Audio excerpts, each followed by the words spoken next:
Hoje, Dia Nacional de Combate ao Fumo, e o TV Com Tudo Mais não poderia deixar de discutir este tema. E quem me ajuda neste bate-papo são os nossos convidados aqui de hoje. Vou apresentá-los. Primeiro, o doutor Alberto, pneumologista. Boa noite, doutor Alberto. Boa noite. Obrigada pela presença.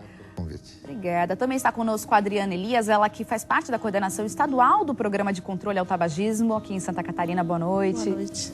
Está ainda conosco o advogado, Dr. Pedro de Queiroz. Boa noite. Pedro, ele que vai trazer todas as informações sobre a lei de antifumo.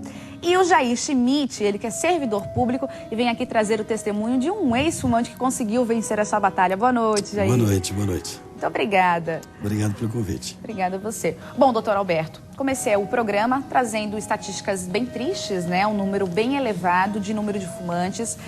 E conversávamos antes do programa e esse número de 5 milhões de pessoas que morrem por ano no mundo deve dobrar nos próximos anos, não é mesmo? Se acredita que no século XX, as estatísticas mostram que morreram aproximadamente em torno de 150 milhões de pessoas ao longo do século por doenças diretamente relacionadas ao tabagismo. E se a escalada continuar nesse mesmo ritmo, no século XXI, aproximadamente em torno de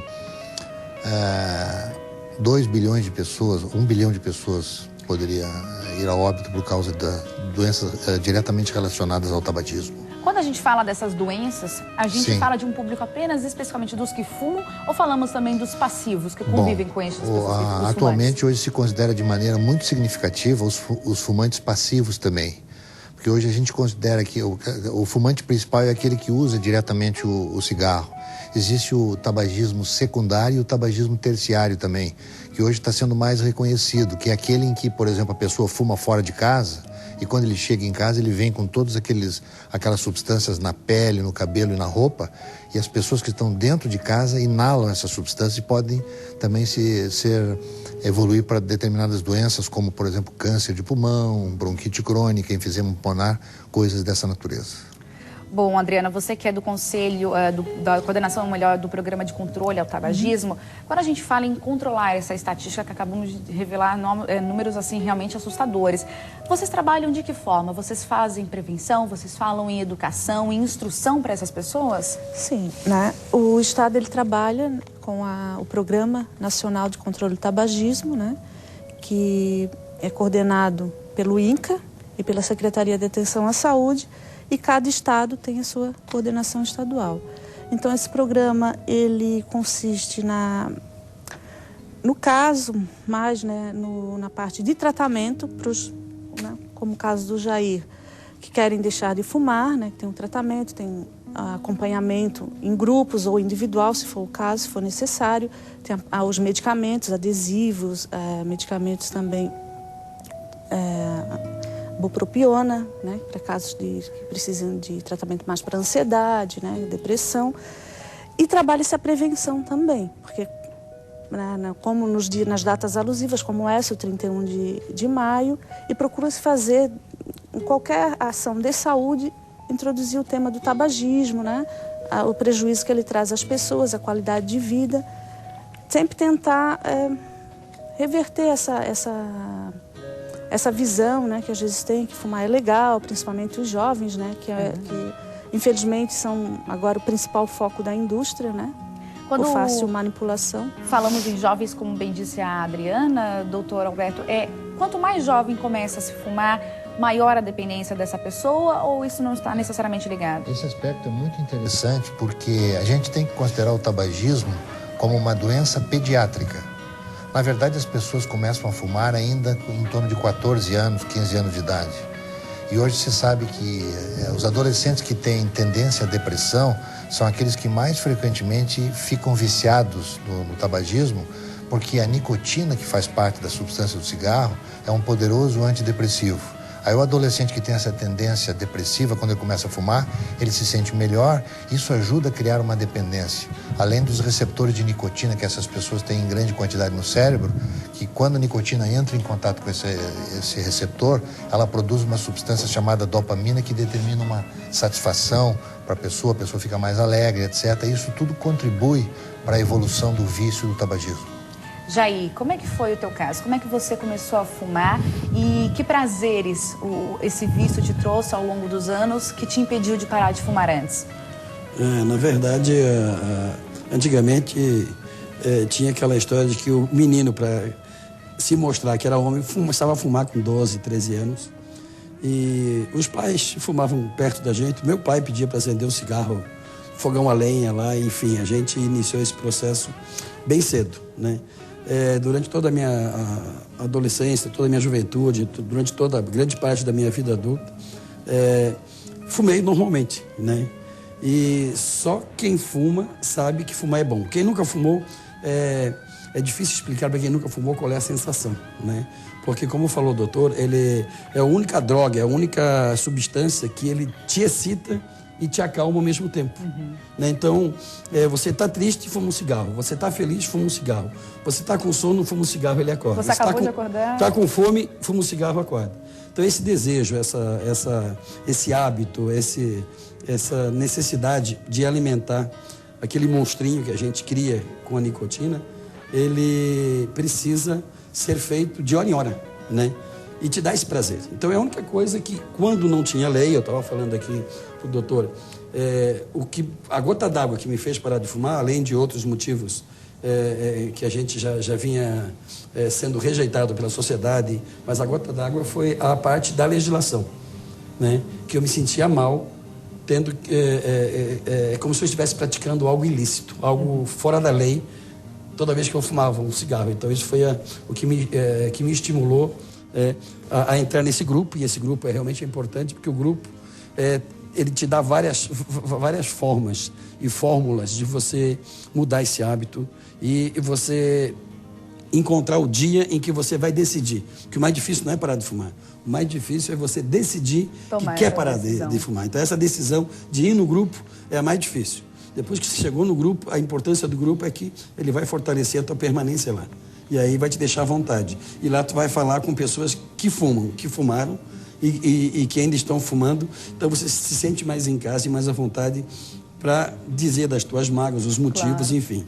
E lá você define um dia que você vai dar o passo inicial com tratamentos. Aí tem uma médica especialista, a doutora Leonor, que é a que coordena esse nosso grupo, que ela define a quantidade de nicotina que a pessoa tem, se ela é dependente químico ou psíquico, enfim. Ela faz um estudo, diagnóstico. Um diagnóstico, e aí ela aplica lá estabelece um tratamento bem pontual, um tratamento, né? Pontual. Bom, doutor Pedro, inclusive no próximo bloco a gente vai conversar melhor sobre a lei antifumo, que vai ser aplicada a partir de dezembro no Brasil. Mas de uns anos para cá já existem várias leis, enfim, que acabam dificultando a vida destes fumantes, né? O próprio Jair falou que um dos maiores estímulos que ele teve foi essa sensação de que é algo ilícito, estou fumando, estou fazendo algo de errado. E atualmente o que já existe, depois vamos falar melhor sobre o que ainda está por vir, mas atualmente o que já existe realmente de paliativo?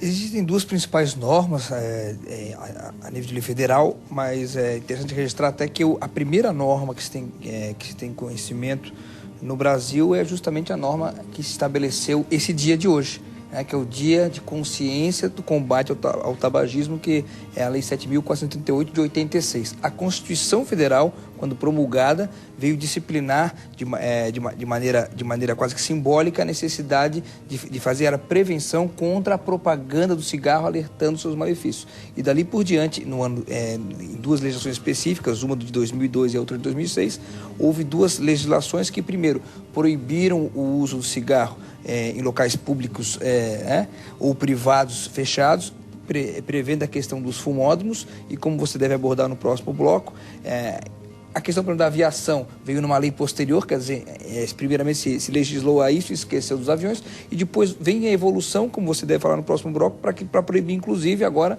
o fumódromo, quer dizer, surge cada vez mais a consciência, como disse o colega médico, de que há de ser respeitado o direito do outro, claro. Que também, enquanto sujeito passivo, que está também, com toda certeza, sujeito aos malefícios do cigarro, mesmo que não seja sujeito ativo do fumo, seja apenas aquele que respira ao lado de um fumante. Cada vez mais rigorosas e mais amplas as leis, portanto, né? Vamos falar melhor sobre isso no próximo bloco, mas ainda nesse bloco é importante nós ressaltarmos, a gente vai inclusive mostrar a partir de agora com um infográfico, ponto a ponto do nosso organismo, de que forma o fumo, o cigarro pode nos prejudicar.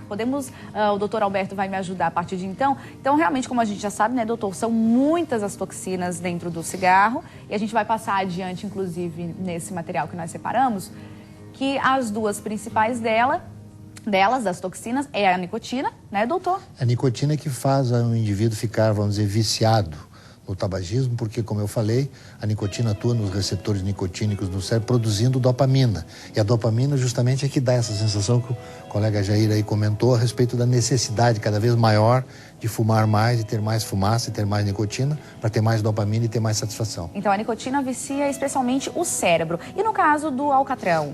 O alcatrão é o grande responsável pelo surgimento de dois grandes grupos de doenças.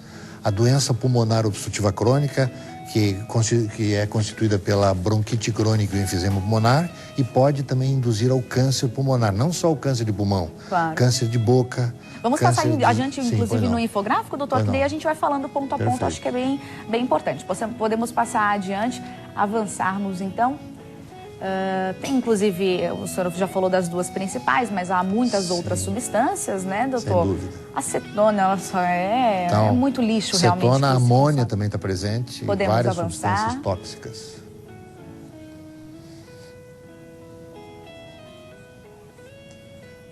Aí a gente vai começar ali, num primeiro momento, pela boca. Sim, é porque essas substâncias atuam diretamente, como a pessoa...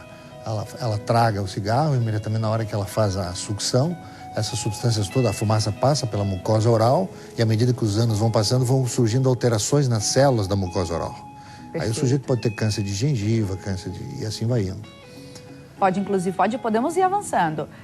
Inclusive atingir ali a boca, né? Causar, sim, inclusive... sem dúvida, tumores de língua, gengiva, faringe, o laríngeo fica comprometido com grande frequência também. Além daquele mau hálito, dos problemas dentários, a perda de paladar e sem tudo dúvida. mais, né, doutor? Aí, como o senhor também já tinha adiantado, sim. a gente fala dos lábios, podemos sem passar dúvida. adiante em relação às traqueias e à laringe, né, doutor? Toda a árvore bronca fica comprometida na medida em que a fumaça passa por toda ela, na medida em que a pessoa faz a inalação da fumaça. O problema é que a gente está aqui abordando agora nessa fase inicial, acho que os slides podem ir tocando, Pode mas avançando, enquanto isso eu vou falando algumas coisas, que quando a gente fala em tabagismo, todo mundo se lembra, por exemplo, do pulmão que está aparecendo aí agora. Todo mundo se preocupa, pode ter um câncer de pulmão, mas o que é importante as pessoas entenderem é que antes do pulmão ficar afetado, a nicotina e as outras substâncias do cigarro atuam em todo o organismo. E o primeiro órgão mais frequentemente afetado, mais precocemente afetado pela substância do cigarro é o coração. Perfeito. Por isso que as pessoas podem morrer com infarto do miocárdio ainda com 40 anos, 50 anos de idade, antes ainda de terem tido, por exemplo, uma doença pulmonar obstrutiva crônica. É importante nós entendermos isso. Porque quando a pessoa fuma, aumenta a taxa de colesterol no sangue. E com isso aumentam as placas de arteriosclerose nas coronárias, na carótida, na aorta, e vão surgindo problemas circulatórios. Perfeito. A pessoa pode ter um derrame cerebral, etc. Nossa. Coisas desse tipo que são extremamente significativas. Vai muito além do pulmão, como o senhor bem sem disse, dúvida. que é o que realmente as pessoas acham Exatamente. que é o principal, né, o pior. Exatamente. Mas realmente é uma série de doenças, né? Além do mais, ele dá, como a gente vê, do intestino, sim, enfim, porque né, doutor? Tumores por exemplo, úlcera péptica, úlcera gástrica, acontece com frequência pelo aumento das secreções gástricas. A pessoa pode apresentar tumores no estômago, tumores de intestino, como está sendo mostrado aí. E nas mulheres é muito comum a presença do carcinoma de colo uterino e carcinoma de bexiga, tumores do colo uterino, tumores de bexiga, relacionados diretamente ao tabagismo. Inclusive, as mulheres são uma das principais vítimas do fumo passivo, sem né, doutor? Sem dúvida. Agora, a informação que eu quero dizer é que as mulheres agora estão começando a fumar. Elas emparelharam com os homens. Estão fumantes quanto? E já estão fumando até mais. Olha, e é uma informação importante. As mulheres hoje estão morrendo mais por doença pulmonar obstrutiva crônica do que os homens. Existem estudos que mostram que as mulheres, pelas suas características anatômicas da árvore bronca, elas apresentam, com uma menor carga tabágica, elas apresentam doença pulmonar obstrutiva crônica mais precocemente e de maneira mais severa. E leva à morte com mais frequência do que os homens em relação à DPOC. Nossa, enfim. São números alarmantes e no próximo bloco, bom, para quem está acompanhando o nosso bate-papo, afinal de contas, quer saber, eu preciso de ajuda? Como consigo parar de fumar? Temos aqui o depoimento do Jair e todas as informações que esses profissionais trouxeram para a gente. No próximo bloco a gente se aprofunda melhor e quem sabe ajude você que está em casa.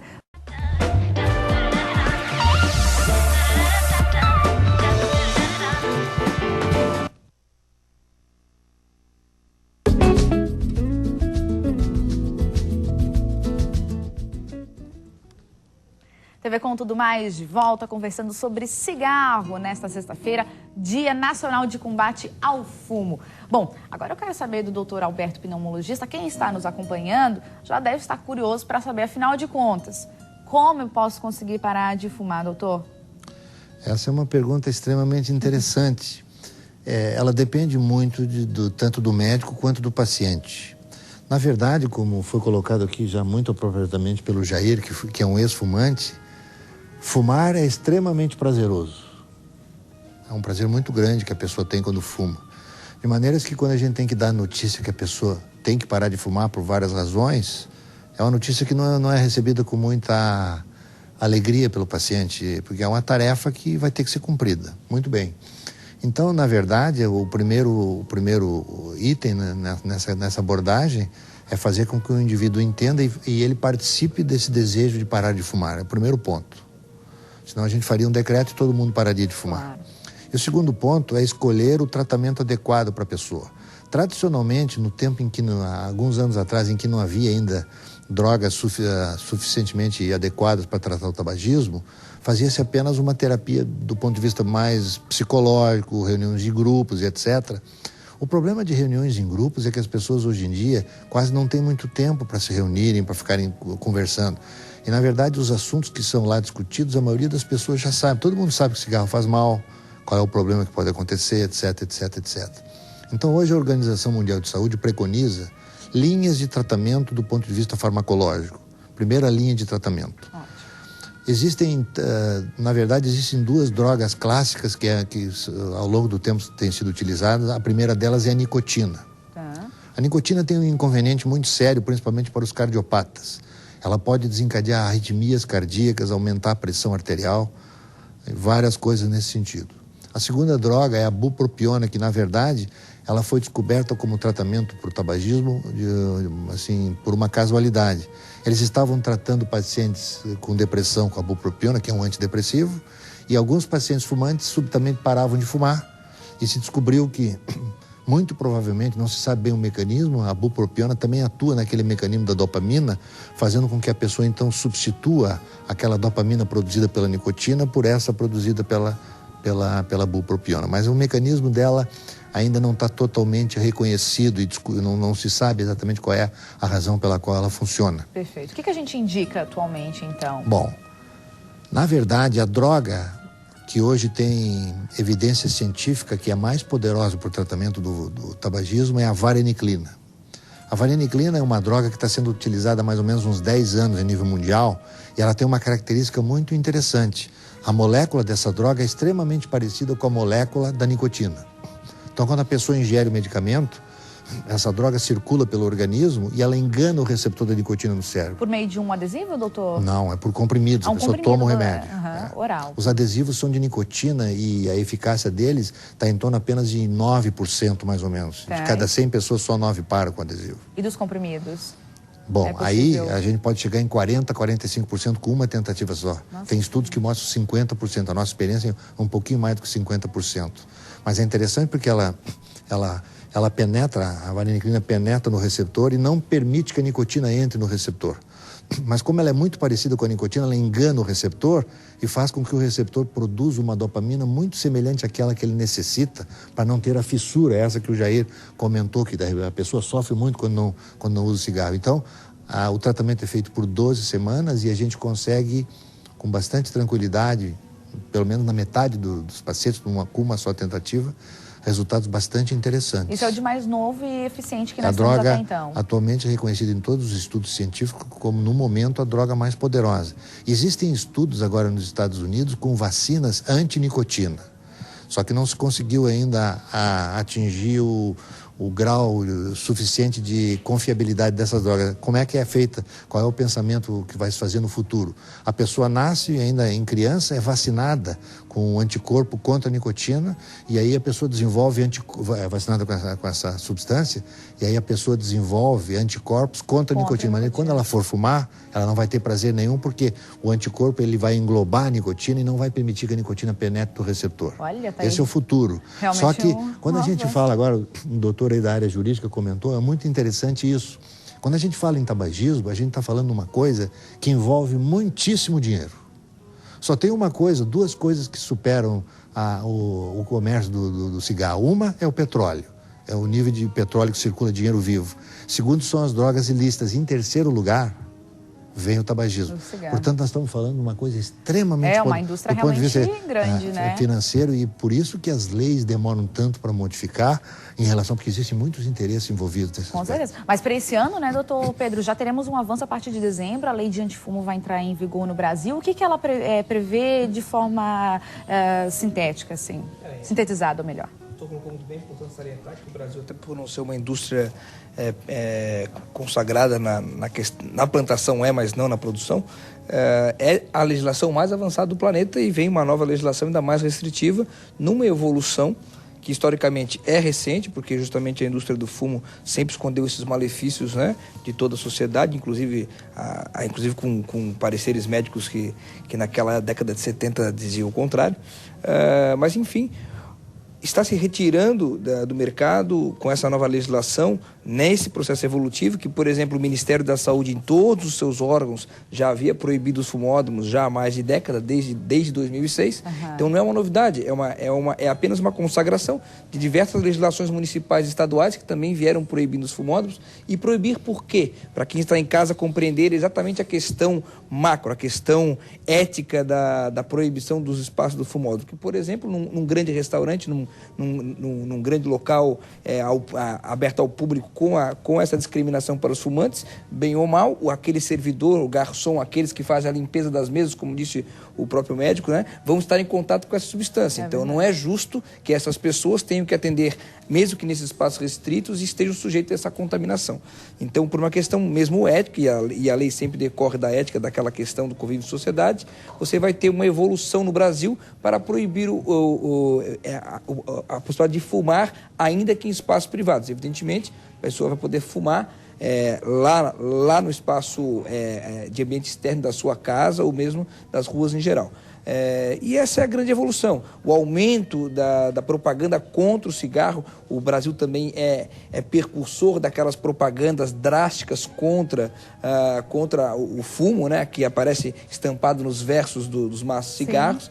E essa propaganda também vai aumentar, e isso incute de fato. A educação é a melhor arma para o combate de qualquer mal, seja da corrupção, seja da má educação de saúde, né? Então, a educação que já vem agora incutida no jovem, que desde criança, diferentemente do nosso colega que parou de fumar e tinha uma outra consciência dentro de casa e nas propagandas, estávamos conversando também que, por exemplo, no nosso tempo, existia até chocolates em forma de cigarros para as crianças com desenho de crianças fumando. Esse conceito agora já está mudando, e o objetivo é realmente não então, favorecer nada. Hoje, né?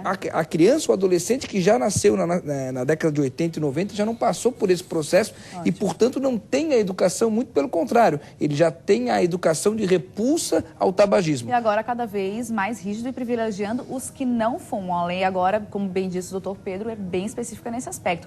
Bom, Adriana, para vocês têm, então, o programa de controle ao tabagismo, como o Jair já tinha dito, foi o que muito ajudou. Para quem tem interesse em procurar vocês, como que as pessoas podem ter acesso a esse auxílio aos fumantes? Olha, os programas, eles funcionam nas unidades básicas dos municípios, né? Então, o interessado, dependendo da cidade que reside, ele procura a unidade básica e lá ele vai receber informações.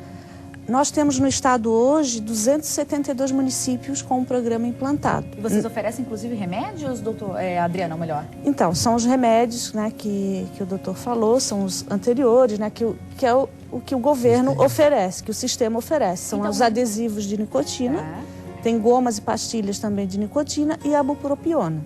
Perfeito. Tá. Então, vocês fazem os encontros, diagnosticam o perfil desse fumante, propõem essas reuniões e, além de tudo, ainda oferecem os remédios. Tem algum site onde as pessoas possam se informar melhor?